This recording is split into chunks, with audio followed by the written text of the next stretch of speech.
अरविंद केजरीवाल हो या फिर मनीष सिसोदिया या फिर किसी दूसरी पार्टी का नेता, ईडी का काम सिर्फ एक है, बीजेपी विरोधी पार्टी के किसी नेता पर केस दायर करना, फिर उसे गिरफ्तार करना और फिर ये कोशिश करना कि वो वर्षों तक जेल में रहे। ईडी के पास सबूत हो या नहीं, गवाह हो या नहीं, केस में दम हो या नहीं, ईडी के लिए ये बात कोई मायने नहीं रखती। मायने रखती है तो अपने आका का आदेश वो कितनी ताकत के साथ लागू कर सकता है।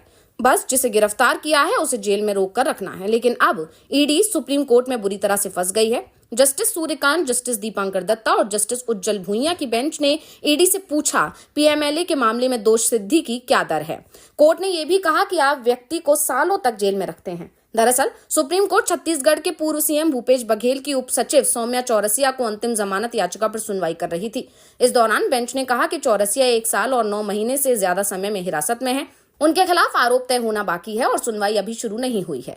इसी के साथ कोर्ट ने सौम्या चौरसिया को अंतरिम जमानत दे दी। कोर्ट ने यह फैसला उनकी हिरासत में बिताए गए समय और अभी तक आरोप तय न होने को ध्यान में रखते हुए लिया। सौम्या चौरसिया छत्तीसगढ़ के पूर्व मुख्यमंत्री भूपेश बघेल की पूर्व उप सचिव रही हैं। उन पर कोयला घोटाले से संबंधित मनी लॉन्ड्रिंग के मामले में आरोप लगाए गए हैं। लाइव लॉ की रिपोर्ट के मुताबिक सुनवाई के दौरान जस्टिस भुइयां ने ईडी को उनके कमजोर दोष सिद्धि रिकॉर्ड और आरोप तय किए बिना लोगों को लंबे समय तक जेल में रखने की नीति को लेकर फटकार लगाई।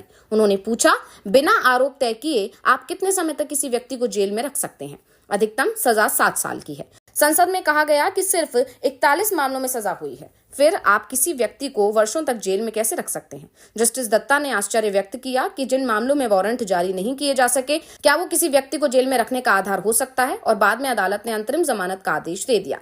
मामले की अगली सुनवाई अब 26 अक्टूबर को होगी। सुप्रीम कोर्ट ने यह भी आदेश दिया कि राज्य सरकार चौरसिया को सिर्फ अंतरिम जमानत पर रिहा होने के कारण सेवा में बहाल न करे। वो आगे के आदेश तक निलंबित रहेंगी। जस्टिस सूर्यकांत ने कहा कि चौरसिया को ट्रायल कोर्ट के सामने पेश होना है, गवाहों को प्रभावित न करने और सबूतों से छेड़छाड़ न करने, पासपोर्ट जमा कराने और देश छोड़ने से पहले ट्रायल कोर्ट से अनुमति लेने जैसी शर्तों का पालन करना होगा। सुनवाई के दौरान सुप्रीम कोर्ट ने ईडी की कार्यप्रणाली को लेकर चिंता जताई। खासतौर पर किसी भी मामले में गिरफ्तारी के बाद लंबे समय तक ट्रायल शुरू नहीं करने की नीति पर सवाल खड़े किए, क्योंकि पीएमएलए में जमानत के नियम बेहद सख्त हैं। ऐसे में जब तक ट्रायल शुरू नहीं हो जाता तब तक जमानत मिलने की संभावना बेहद कम होती है और ईडी किसी भी मामले का ट्रायल ही शुरू करने में वर्षों का समय लगा देती है।